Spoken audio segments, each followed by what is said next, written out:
Baik, sebelum memulai mata kuliah etika keilmuan, alangkah baiknya kita berdoa terlebih dahulu.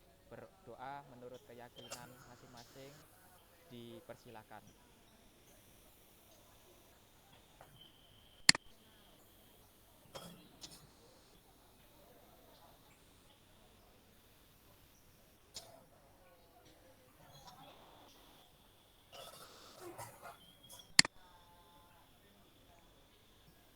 Selesai.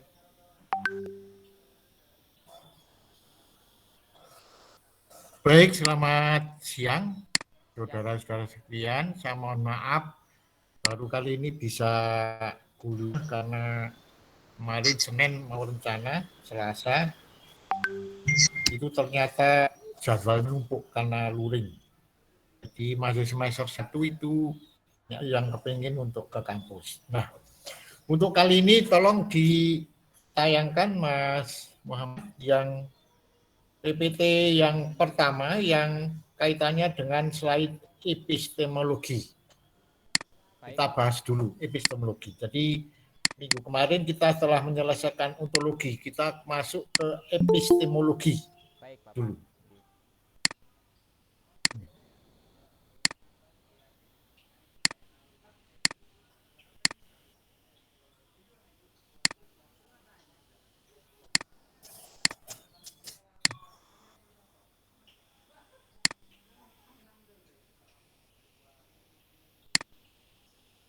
Baik, jadi kita akan secara ontologi, setelah kita bicara tentang ontologi secara panjang lebar, kita akan menginjak yang berhubungan dengan epistemologi, di mana ini bisa dibaca di dalam beberapa literatur yang berkaitan dengan buku filsafat ilmu. Jadi epistemologi itu yang akan kami bicarakan tentang dasar-dasar epistemologi. Nah, epistemologi merupakan teori pengetahuan. Jadi ilmu pengetahuan dan teori pengetahuan itu dibedakan.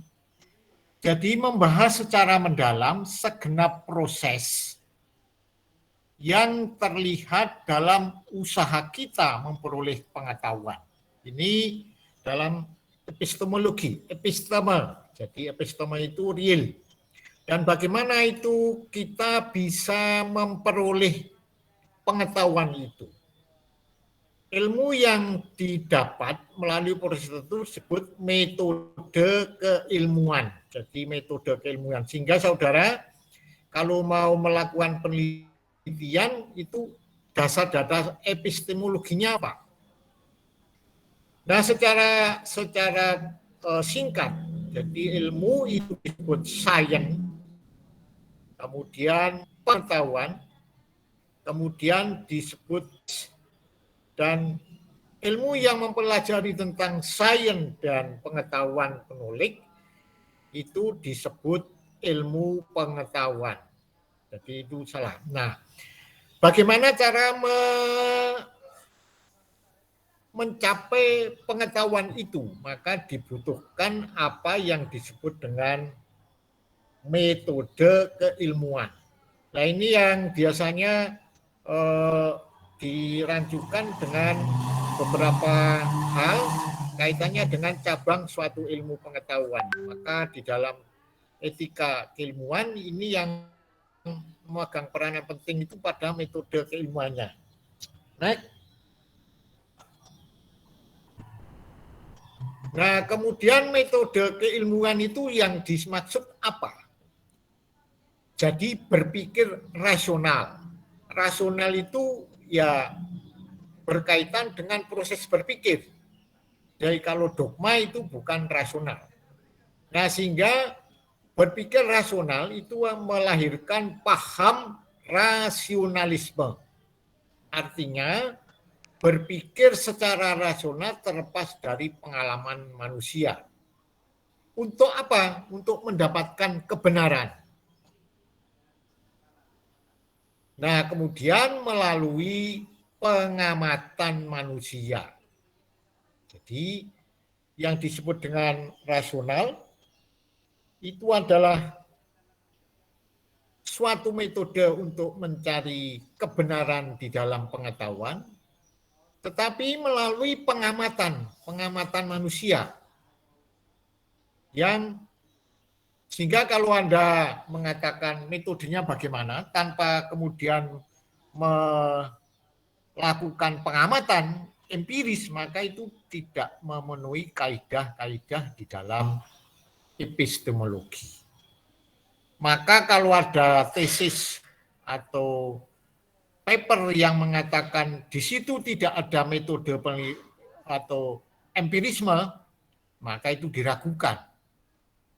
Jadi di dalam perbandingan agama itu Tuhan itu dibuktikan melalui pengamatan-pengamatan empirisme, tetapi kalau kita lewat dogma itu tidak usah dibuktikan, maka itu harus dipisahkan dari paham yang disebut dengan itu tadi, rasionalisme.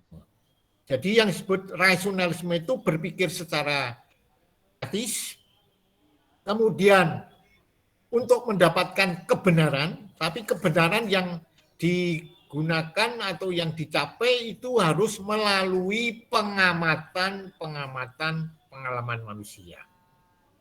Jadi yang disebut pengamatan itu ya lewat indera kelima kita, meraba, melihat, mengukur bentuk, kemudian melihat proses secara episteme atau empirisme dan seterusnya. Sehingga tercapailah sebuah kebenaran yang dirasakan melalui pengamatan-pengamatan manusia yang kita sebut dengan kebenaran menurut dirinya sendiri. Itu solipsisme. Artinya bagaimana? Jadi kebenaran yang kita alami diri sendiri itu sepenuhnya belum bisa dikatakan rasionalisme. Karena nanti akan ditingkatkan lagi. Begini. Nah, kemudian ada lagi berpikir secara empiris. Empiris. Epistemologi itu empiris. Jadi berpikir mengandalkan pengalaman empiris melalui fakta empiris. Maka terjadi kebenaran empiris. Nah, kemudian kalau ada perbedaan ini, jadi kalau yang kebenaran menurut dirinya sendiri, misalnya suatu saat saya menjatuhkan batu, itu terbang misalnya. Tetapi ada orang lain mengatakan batu itu kalau dijatuhkan adalah jatuh ke bawah. Maka yang kemudian menjelaskan bagaimana proses jatuhnya ke bawah, itu yang kita sebut dengan proses kebenaran empiris. Jadi kita memegang batu dulu, kita lemparkan, baru kemudian diamati secara kamerawan bahwa batu itu akhirnya jatuh ke bawah. Nah, baru kemudian itu betul-betul benar. Kemudian ada lagi melakukan pengalamannya bahwa batu memang kalau dilempar itu jatuh ke bawah. Baru itu disebut kebenaran.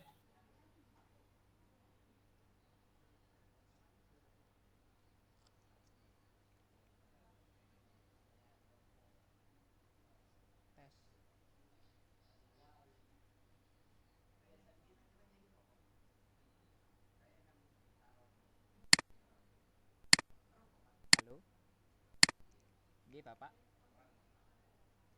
Oh, belum ter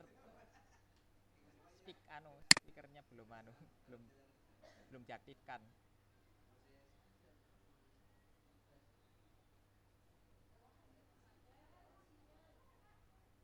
Mohon maaf Bapak, masih belum diaktifkan itunya.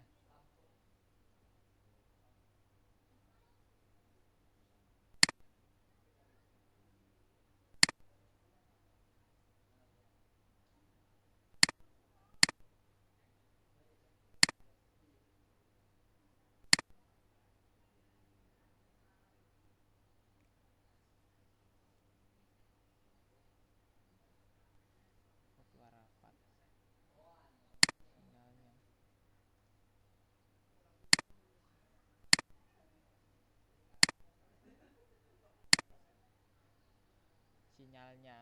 Blasius.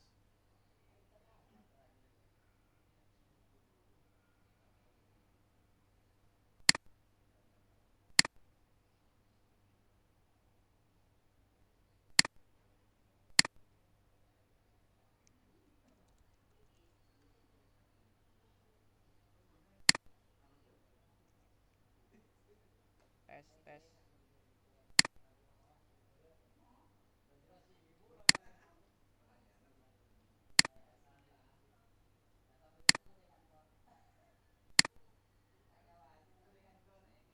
Terlempar.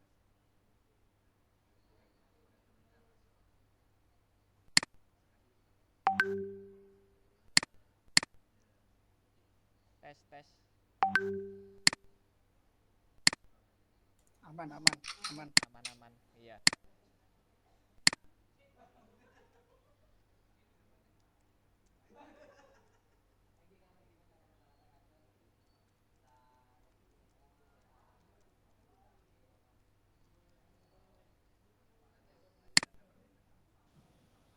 Oh, sudah.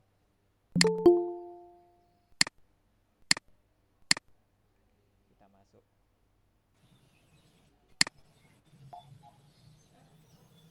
Mohon maaf, ada gangguan. Iya. Bisa didengar suara saya? Bisa, Bapak? Bisa? Oke, Bisa. bisa Pak. Oke, kita lanjutkan. Coba tayangkan ulang, Mas Muhammad, PPT-nya. Baik, Bapak.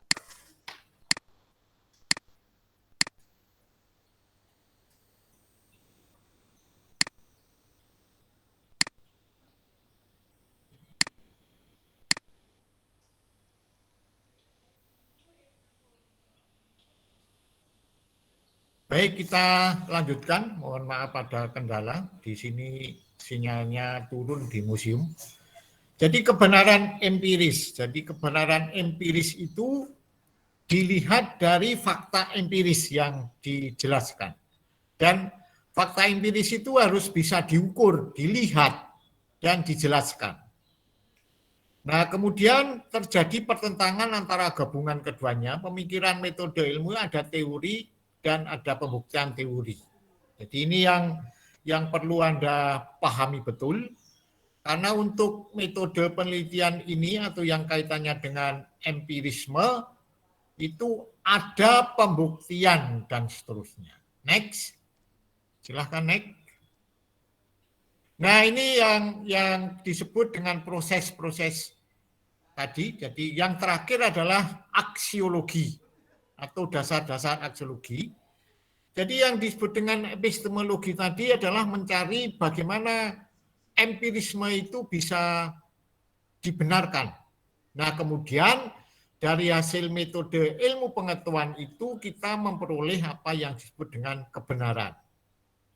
Nah, dari dasar epistemologi dikatakan apa adanya itu harus netral, mampu menilai yang buruk dan baik apa adanya, penentuan sikap, dan kemudian landasan moral dan seterusnya. Ini yang saya kemukakan kaitannya dengan slide yang pertama. Jadi ada proses ontologi, epistemologi, dan aksiologi. Nah, ini kemudian ketiganya itu Anda harus rangkum dalam sebuah karya ilmiah. Akhirnya dalam aksiologi itu adalah yang diperoleh dengan kebenaran, tetapi ada salah satu hal yang perlu Anda pertimbangkan, etika keilmuan. Ini yang perlu dipegang teguh. Kebenaran dan kemudian ada aliran objektif subjektif itu tadi. Nah, ini ketiga-tiganya perlu Anda pahami, ya, sehingga nanti di dalam paper pengganti ujian tengah semester, tolong Anda mengambil paper yang sudah terbit, minimal Sinta 3, kemudian dibahas dari ontologinya, epistemologinya, dan aksiologinya. Apakah nanti di dalam aksiologi itu hasil akhirnya itu memenuhi kriteria-kriteria etika keilmuan dan seterusnya. Nah, yang paling penting di dalam paper itu Anda harus kaji tentang yang epistemologinya. Apakah metode yang dicantumkan dalam paper itu bisa diukur berdasarkan fakta empiris, kemudian berdasarkan kebenaran. Bagaimana proses mencari kebenaran itu sendiri. Nah, ini biasanya ada di dalam metode penelitian. Saya kira itu yang perlu diulang lagi sehingga kita lanjutkan untuk slide yang kedua.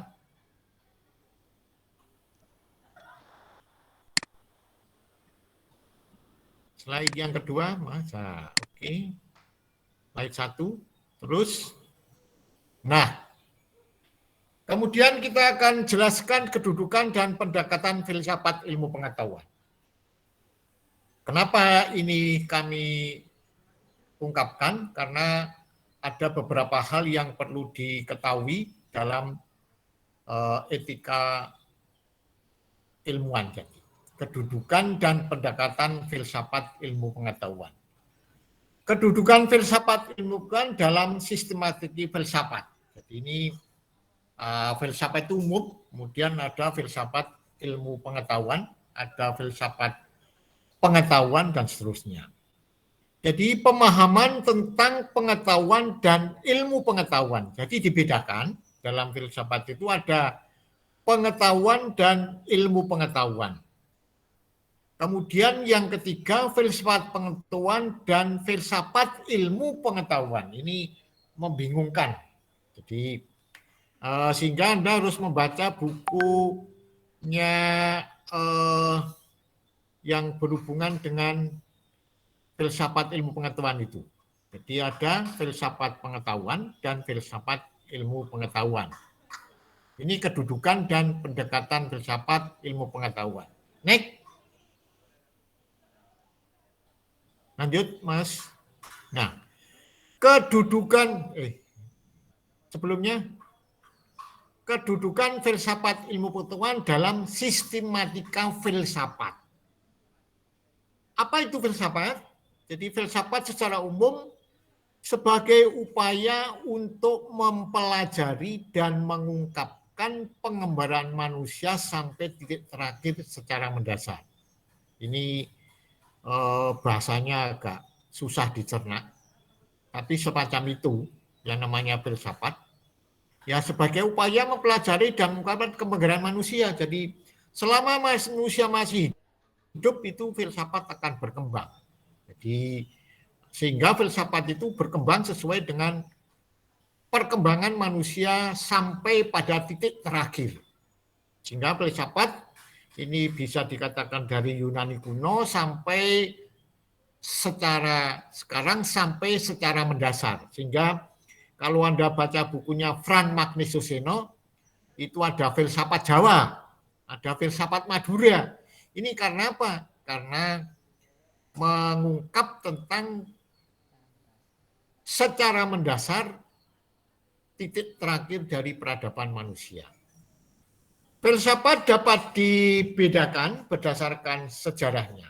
Jadi berdasarkan abad pertengahan barat, di mana objek material filsafat itu ya manusia. Tidak pernah objek filsafat itu binatang. Itu namanya bukan filsafat. Kalau objeknya material itu binatang, ya ilmu biologi dan dipelajari dan dikupas sebagai bahan materi objek material yang sama disoroti dari berbagai sudut. Jadi manusia, jadi yang disebut dengan filsafat objeknya itu manusia, tetapi dipandang dari berbagai sudut. Ada fisika, ada kedokteran. Kedokteran itu kalau di Fakultas Kedokteran Hewan itu tidak mengenal filsafat manusia. Tapi kalau di dalam ilmu kedokteran umum itu mengenal filsafat manusia. Sehingga kenapa ada etika? kedokteran, di mana orang yang diketahui 1 jam lagi meninggal itu dokter tidak diperbolehkan melakukan fakta empiris dinyatakan secara umum. Maka itu disebut dengan etika. Nah, ini yang dimaksud dengan etika keilmuan. Jadi menyangkut tentang filsafat, etika keilmuan, kemudian kebudayaan. Nah, yang salah satunya sejarah. Nah, ini sejarah masuk ranah kita, pendidikan sejarah. Nah, sehingga kalau saudara itu sebagai guru yang sekarang mengajar sebagai guru tentang sejarah, maka ada namanya etika pembelajaran sejarah. Tidak boleh itu memberikan fakta empiris yang bertentangan dengan etika sejarah kaitannya dengan historiografi sejarah Indonesia. Itu tidak etis. Makanya sejarah itu saudara di dalam S2 ini diberi bekal untuk etika pengajaran sejarah secara filsafat. Nah, sehingga nanti sebetulnya ini bisa didiskusikan secara menarik. Kenapa saya tidak boleh mengajar G30 PKI itu sebagai pembantian massal misalnya? Karena kita objeknya itu objek manusia, bukan objek non manusia. Sejarah termasuk objeknya manusia sebagai objek formal.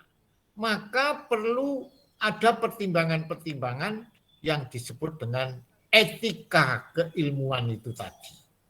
Nah, ini sehingga ada namanya filsafat sejarah. Filsafat yang memberikan mengupas tentang bagaimana sejarah itu bisa bernilai bagi peradaban manusia dan seterusnya. Nah, ini secara formal. Maka saya nyatakan di sini sejarah masuk dalam sebuah kedudukan filsafat dalam sistematika filsafat. Next. Nah, kemudian yang lanjut mencirikan atau mengkhususkan bidang kegiatan bersangkutan, yakni pengetahuan, agama, dan lainnya. Dengan demikian kekhususan khas filsafat, objek formalnya ditentukan. Nah, ini kita akan belajar dari Yunani dulu. Dalam filsafat Yunani dipandang sebagai upaya mendalami dan mencari sebab musabab pertama. Ini namanya yang harus Anda ketahui dalam ontologi. Dalam filsafat ilmu pengetahuan. Artinya apa? Upaya mendalami mencapai sebab musabab pertama. Jadi artinya atau the first cause. Nah, lanjutannya sebab musabab terakhir, the last cause. Ini artinya apa? Di dalam filsafat ilmu pengetahuan secara empiris, dalam ontologi, dalam tahapan ontologi, kita harus mengemukakan sebab musabab pertama. Contohnya misalnya begini. Kenapa kalau pagi hari itu awan naik? Nah, ini sebab-sebab pertama. Nah, sehingga kalau nanti di dalam paper mengatakan misalnya pengajaran tatap muka dalam masalah pandemi COVID lebih berharga atau lebih meningkatkan pembelajaran dengan daripada luring misalnya. Ini kan Anda akan menjelaskan sebab musabab pertama. Artinya ada dua. Bahwa ada sebab tentang COVID karena tidak bisa ketemu karena ketemu harus nanti tertular, maka kemudian kuliah luring misalnya. Luring atau kuliah daring. Nah, dari kemudian sebab-sebab utama itu akan ada tesis mengatakan kuliah daring lebih tidak efektif daripada kuliah luring. Nah, ini yang disebut sebab-sebab pertama atau the first cause. Nah, ini dalam Yunani semacam itu. Jadi tadi Aristoteles mengatakan kalau batu apel di kebun, apel yang sudah masak, itu akan jatuh ke tanah. Itu sebab musabab pertama. Jadi ada apel itu masak, kemudian jatuh ke tanah. Kok apel masak tidak jatuh ke atas? Ini yang harus Anda kemukakan di dalam ontologi. Jadi ontologi. Apa yang mau dicari di dalam sebab pertama? Kemudian dalam sebab-sebab terakhir itu nanti masuk pada tahapan epistemologi dan aksiologi itu. Jadi jelaskan. Jadi Aristoteles menjelaskan kenapa apel yang sudah masak itu jatuh lepas dari dahan, karena ada proses yang disebut dengan di dalam biologi itu jaringan-jaringan itu tidak lagi melekat di dahan, nah kemudian lepas, nah kemudian jatuhnya kok tidak ke atas atau malah ke bawah, itu kaitannya dengan gravitasi itu tadi. Maka kemudian pada sebab pertama diceritakan kenapa apel kalau masak jatuh ke bawah. Nah, pada sebab-sebab terakhir atau the last cause ini dijelaskan apel jatuh ke bawah karena tertarik gravitasi bumi. Maka nanti tolong ini dipahami betul dalam proses ontologi, epistemologi, dan aksiologi. Nah, sebab musabab terdalam dari objek material adalah merupakan pengembaraan manusia sampai titik terakhir. Ini sehingga Anda bisa menjelaskan kenapa saat ini kita bisa misalnya hari ini bisa kuliah daring tanpa bisa ketemu, tetapi bisa terlaksana. Nah, ini kan karena pengembaraan manusia sampai titik terakhir. Apa? Jadi sebab pertama itu ada gelombang dulu. Gelombang yang bisa memancarkan suara ke berbagai penjuru. Nah, kemudian baru dikaji.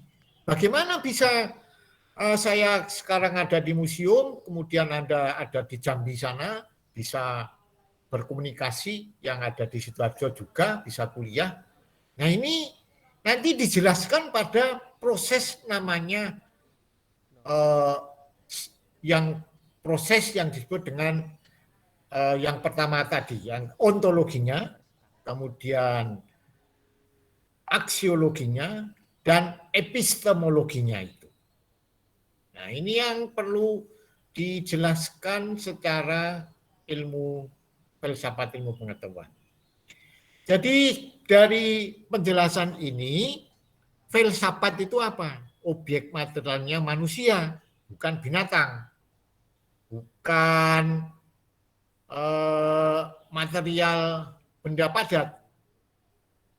Tetapi yang menjadi objek materialnya apa? Pengembaraan yang berkaitan dengan pola berpikir. Nah, dan seterusnya. Nah, kemudian dipelajari menurut sebab-sebab pertama manusia, akhirnya kemudian muncullah filsafat manusia, filsafat alam, filsafat ketuhanan, dan seterusnya. Nah, kemudian ini yang filsafat ilmu, termasuk yang mempelajari sejarah dan seterusnya. Hingga kalau Anda mengkaitkan dengan filsafat, maka objek materialnya berkaitan dengan tentang pengembaraan manusia dari titik awal sampai titik terakhir dan kemudian memunculkan berbagai aliran filsafat. Di filsafat manusia itu kenapa kok bisa berpikir, filsafat alam itu bagaimana misalnya penciptaan alam itu diciptakan, matahari, filsafat ketuhanan itu misalnya bagaimana agama meyakini bahwa ada monoteisme, politeisme, dan seterusnya. Itu dijelaskan nanti di dalam filsafat ketuhanan. Dan tidak, kalau Anda belajar tentang filsafat dan teologi, biasanya ketuhanan ini dibahas dalam 3 tahun. Bagaimana membuktikan tentang keberadaan Tuhan itu, dan seterusnya, dan seterusnya. Nah, yang kita pelajari hari ini ya filsafat pengetahuan yang terkait dengan pendidikan sejarah, cabang dari ilmu sejarah. Ada ilmu sejarah, ada pendidikan sejarah. Nah, sehingga yang perlu kami tekankan, Anda coba nanti mencari sebab-sebab pertama dulu, sebab musabab pertama dulu, yang ada di dalam ontologi. Nah, kemudian dari sebab-sebab musabab pertama itu bagaimana bisa tercapai sebab musabab terakhir nanti yang ada di dalam aksiologi. Nah, kemudian dalam epistemologinya itu yang disebut dengan metode mencari kebenarannya itu. Nah, sehingga nanti kalau Anda membuat proposal tesis tanpa ada epistemologi maka dianggap plagiat dan seterusnya, dan seterusnya, dan seterusnya. Ini yang berkaitan dengan filsafat yang kaitannya dengan filsafat dari perkembangan Yunani itu. Next, lanjut. Nah, filsafat next. Sebelumnya, Mas. Nah, filsafat dengan ketiga cabangnya bersifat dinamis, jadi pengembaraan manusia dinamis, suatu keterarahan terwujud baik dan kemudian ada yang buruk. Nah, yang baik ini masuk cabang filsafat etika. Etika. Jadi yang baik-baik ini disebut etika. Jadi bagaimana sejarah itu baik digunakan sebagai manusia, maka ada etika. Etika di dalam pengajaran sejarah. Kemudian etika di dalam beragama. Etika, filsafat etika dalam berbudaya, dan seterusnya. Semua harus terjadi dengan benar. Ini yang harus digarisbawahi. Melahirkan aliran filsafat, yaitu filsafat pengetahuan, yakni menyoroti gejala pengetahuan manusia berdasarkan sudut sebab musabab pertama, the first cause. Nah, ini ada di dalam ontologi.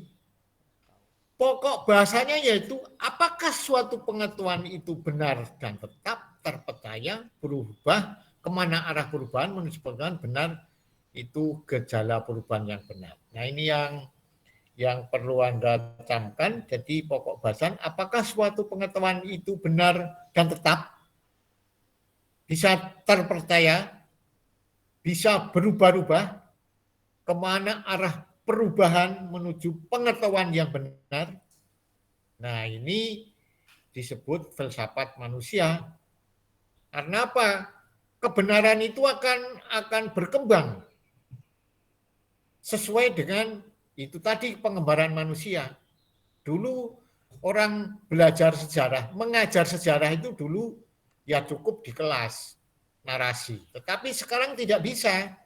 Yang namanya outer learning itu orang harus lihat objek sejarahnya. Jadi mau mengajarkan tentang kebaikan moral masa Hindu-Buddha, moral tentang agama Islam, itu objeknya apa? Misalnya masjid, terus kemudian peradaban Islam, objeknya apa ya? Ya masjid, ya kemudian makam-makam, perubahan-perubahan peradaban. Jadi contoh misalnya ada suatu skripsi di Sendang Dhuwur itu kan makam Islam. Endingnya apa di situ? Peradaban Islam waktu itu berkembang secara damai. Nah ini yang dimaksud dengan the first course itu tadi. Bahwa peradaban Islam itu tidak bisa seperti Bandung Bondowoso. Artinya satu malam langsung berubah, tidak bisa. Tetapi mulai proses peradaban di Sendang Dhuwur, kenapa itu makam ada sayap gapura bersayap? Itu kan aspek-aspek kebudayaan yang baik dari masa Hindu-Buddha yang dimasukkan ke dalam peradaban, sehingga orang mengagumi Sendang Dhuwur itu sebagai peradaban Islam yang damai, beradab, dan seterusnya. Ini yang saya maksud. Nah, sehingga kebenaran itu akan berubah terus dan seterusnya dan seterusnya. Sesuai dengan perjalanan perubahan pengembaraan manusia itu. Sehingga dalam pengajaran sejarah mungkin 3-4 tahun lagi Anda melakukan misalnya penelitian pengembangan itu sudah tidak benar lagi. Pengembangan yang benar misalnya menyatu dengan objek sejarah misalnya. Sehingga mengajar sejarah mestinya mengajak siswanya ke objek-objek sejarah. Tidak ada narasi dan seterusnya. Nah ini nanti tergantung dari itu tadi. The first course dan the end course itu tadi. Sebab-sebab pertama itu tadi. Nah sehingga kebenaran ini memang relatif. Jadi sesuai dengan filsafat itu sendiri. Nah, tetapi etika tetap. Etika itu artinya hal-hal yang benar dan baik itulah yang masuk dalam kajian etika. Jadi etika untuk mengajar sejarah itu bagaimana dan seterusnya. Nah ini mohon sehingga filsafat etika atau ketika keilmuan itu mengajarkan bagaimana kita menyikapi empirisme yang fakta empiris itu, tetapi benar, tetapi baik. Benar sama baik itu beda. Yang benar itu adalah sesuai dengan fakta empiris, kebenaran. Tetapi baik itu artinya berguna bagi pengembaraan kehidupan manusia itu tadi. Ini yang saya maksudkan, sehingga bagaimana Anda nanti adaptasi di dalam pengajaran sejarah. Next. Selanjutnya. Nah di dalam mempelajari ilmu pengetahuan yang dikatakan di dalam filsafat ilmu pengetahuan itu kita mengetahui dulu gejala pengetahuan akan kebenaran sebagai objek material. Caranya bagaimana? Jadi kita tadi sudah ada premis sebab-sebab pertama. Sebab-sebab pertama itu minimal ada 2 variabel yang kita lihat di dalam ontologi. Jadi misalnya pengajaran daring tidak berpengaruh terhadap prestasi siswa misalnya ini. Ini ada dua gejala pengetahuan. Kenapa dikatakan daring tidak mengangkat tentang hasil pembelajaran? Karena pengajaran itu sebaiknya ya luring. Nah, tatap mukanya bisa face to face secara manusia. Nah, kalau daring, ada saja kemarin mahasiswa HP-nya kebakar karena ya HP jadul, akhirnya tidak bisa kuliah. Kemudian ada lagi tentang yang berhubungan dengan sinyal dan seterusnya. Ini yang dimaksud dengan gejala pengetahuan akan kebenaran. Harus itu dulu. Nah, itu di dalam ontologi. Maka di situ disebut permasalahan sebab-sebab pertama. Kemudian dibalikan lagi dalam filsafat ilmu secara umum mempelajari pokok-pokok bahasan umum. Dan filsafat ilmu pengetahuan yang mempelajari gejala ilmu pengetahuan sebagai salah satu bidang pengetahuan yang khas menurut sebab-sebab musabab terakhir. Ini aksiologinya. Jadi ada sebab-sebab pertama, sebab-sebab musabab terakhir. Ya, artinya dalam tingkatan aksiologi ini Anda sudah harus menjelaskan sebab-sebab musabab terakhir. Next.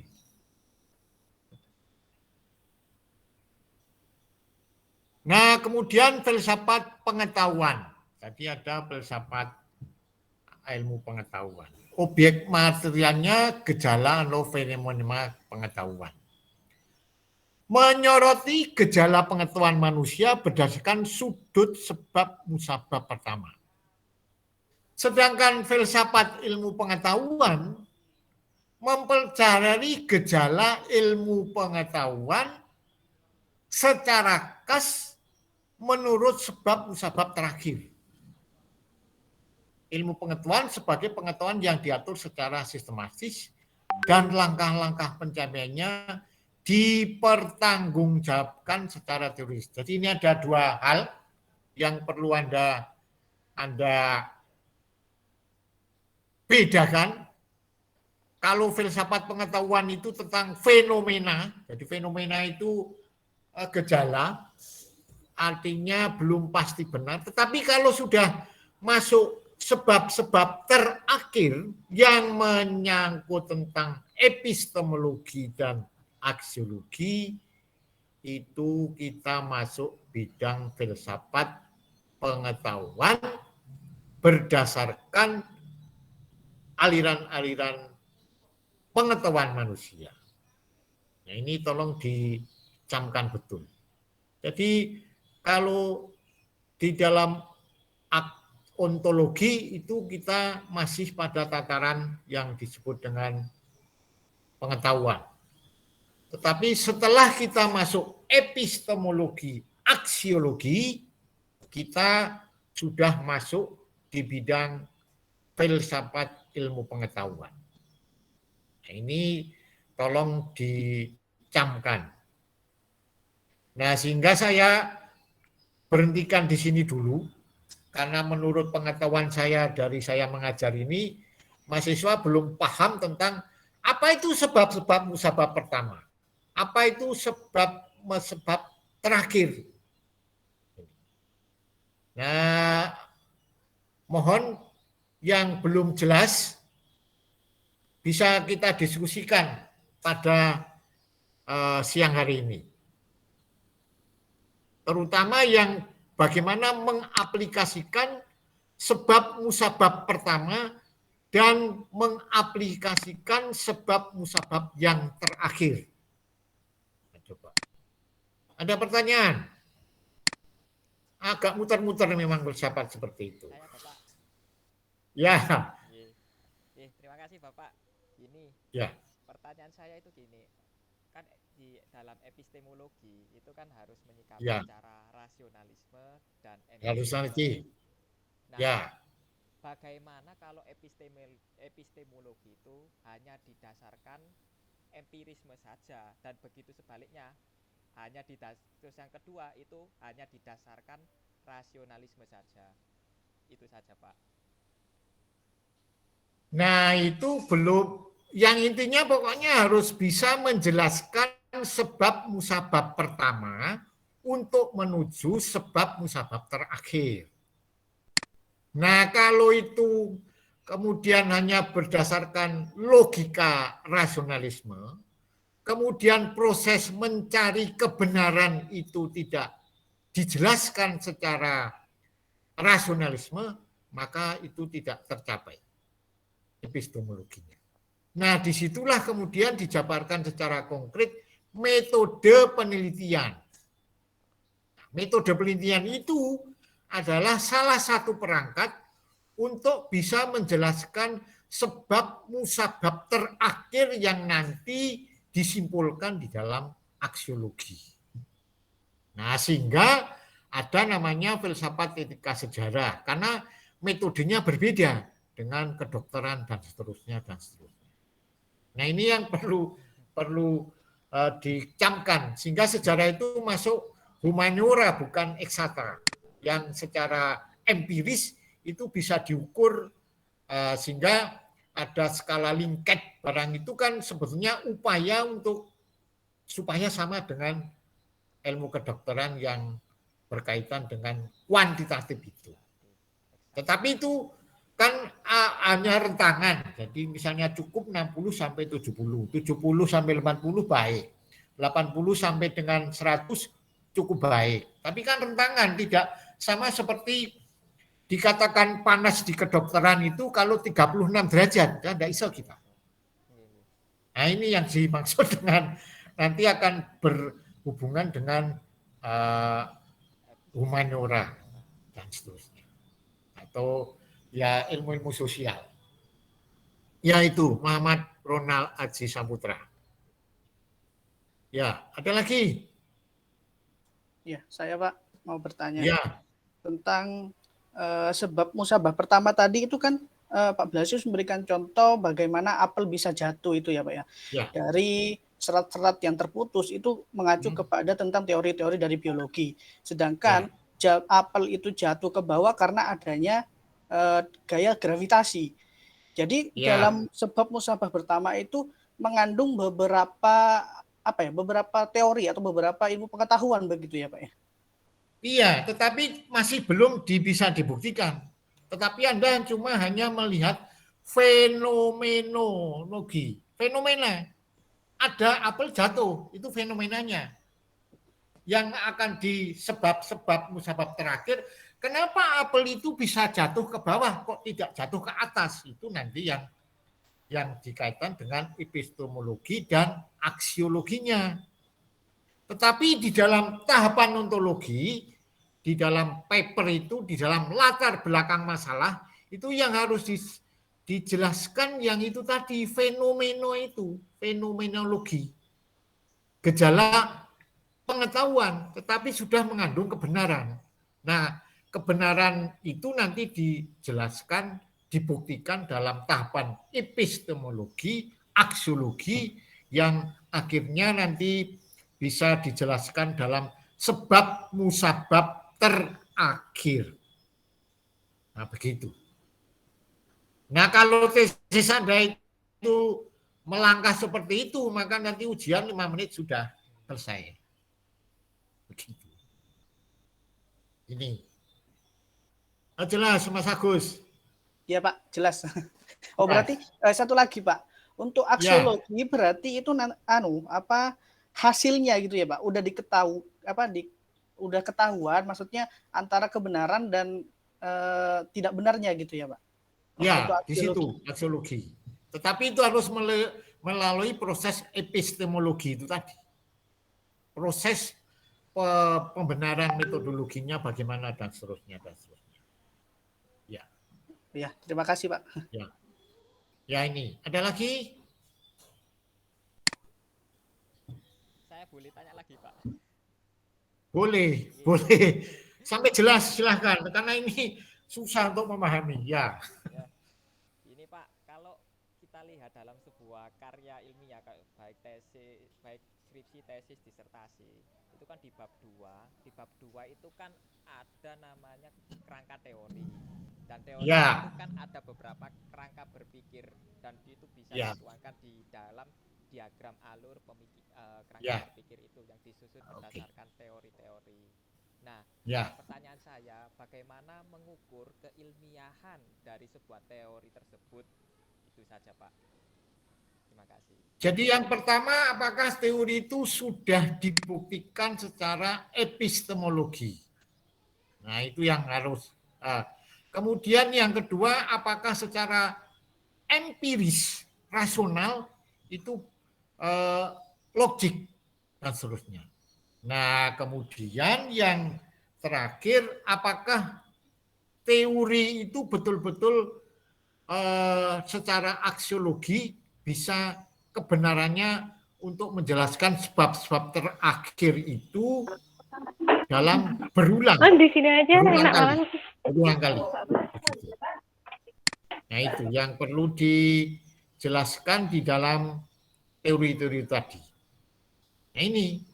Nah, sehingga teori itu bisa dimasukkan ke ontologi sepanjang bukti-bukti yang berkaitan dengan aksiologi itu belum pernah terjadi. Jadi misalnya kan berbeda daerah itu kan berbeda juga faktanya. Nah, ini yang harus dikaji di dalam teori-teori tersebut. Nah, ini yang perlu dikaji di dalam, tetap itu ranahnya ontologi. Nanti kalau sudah terbukti di dalam epistemologi, nah itu berarti kebenarannya bisa dibuktikan dengan baik secara aksiologi. Ya, lagi.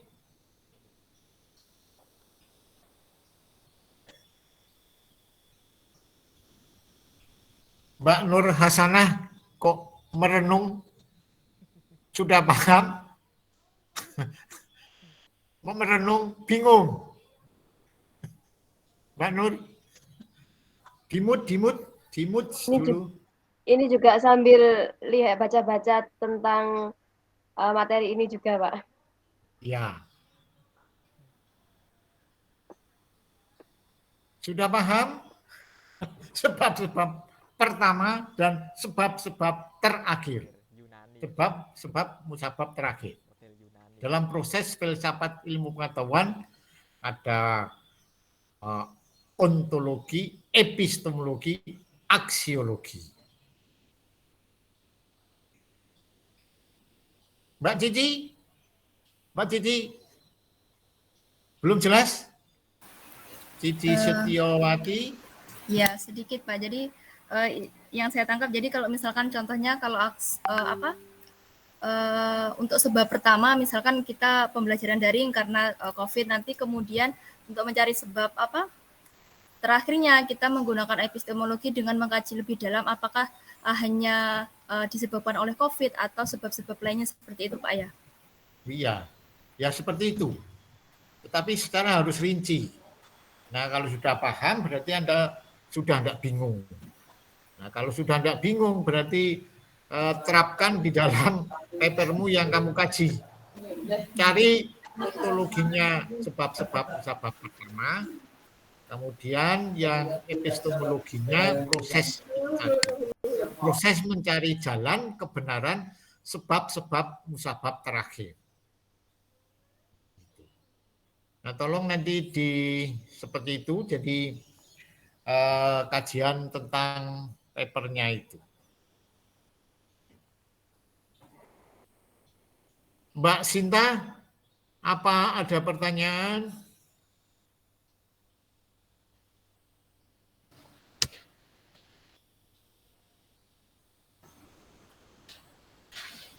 Insya Allah sudah paham, Bapak.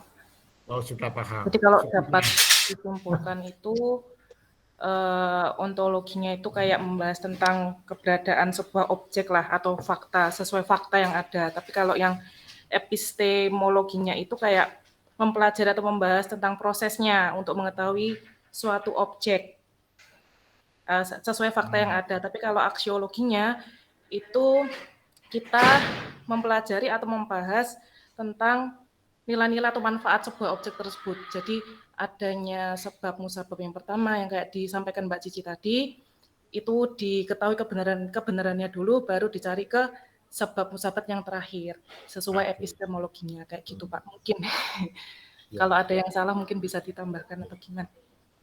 Mbak Estirum Asara, susah ini namanya. Iya Pak. Jelas? Ya, insya Allah jelas. Mau diaplikasikan dulu Pak, baru paham. Iya. Nah, itu harus diaplikasikan supaya Anda mendalam papernya jangan ganti-ganti. Ya, jangan ganti-ganti. Dikaji secara apa adanya. Kalau ini kurang, ya katakan kurang.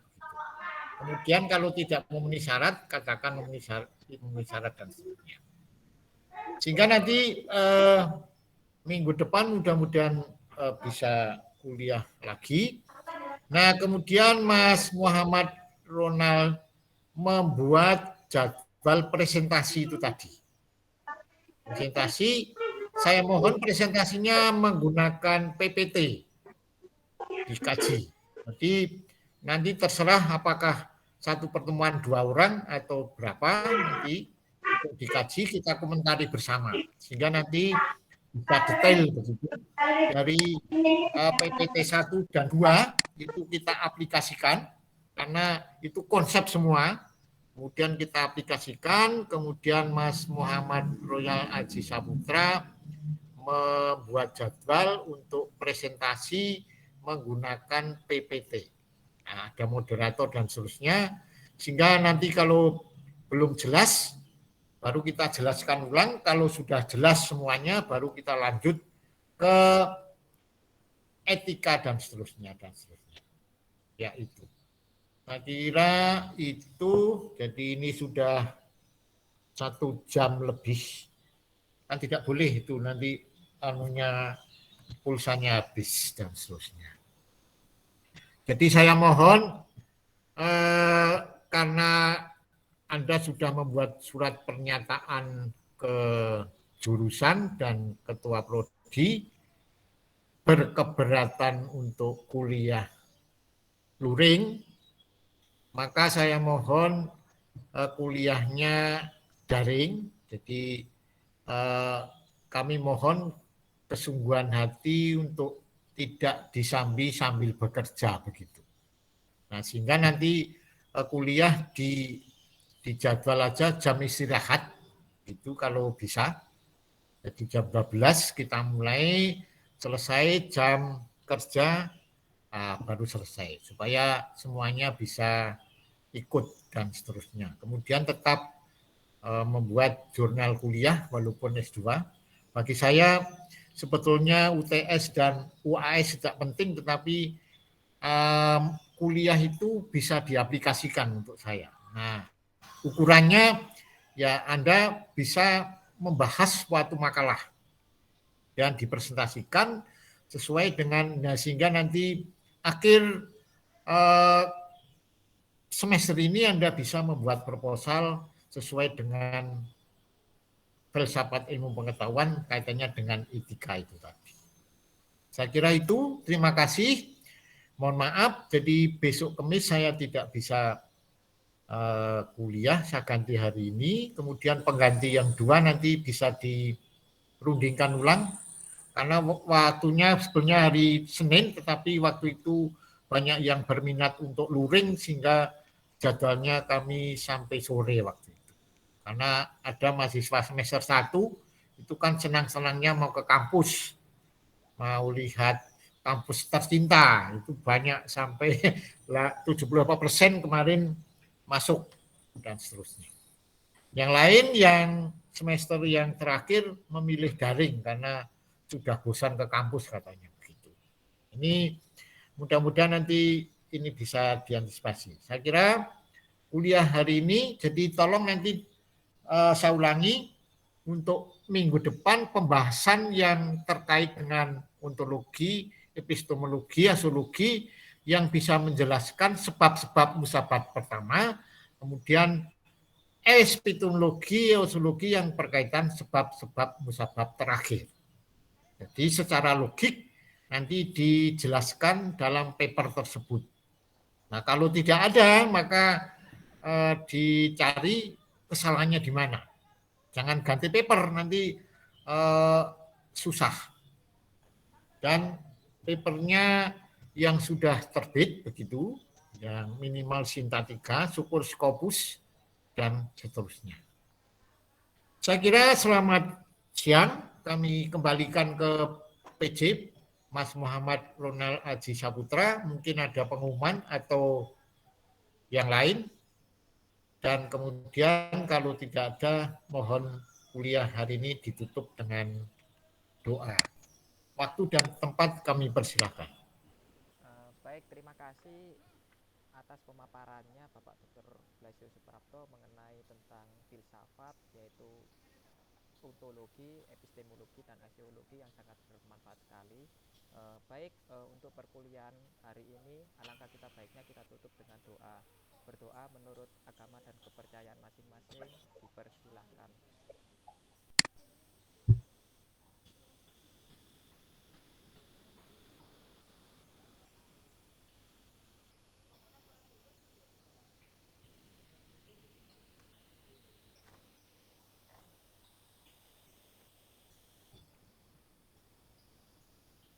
Baik, terima kasih atas partisipasinya. Izin kami untuk meninggalkan pertemuan untuk persiapan ke Bali besok ya. Mohon doanya supaya di perjalanan tidak ada halangan dan sebagainya. Amin. Selamat siang, terima kasih. Sampai ketemu di minggu depan. Ya, selamat siang Pak. Terima kasih Pak. Ya, terima kasih. Terima kasih. Terima kasih Pak. Ya, sama-sama.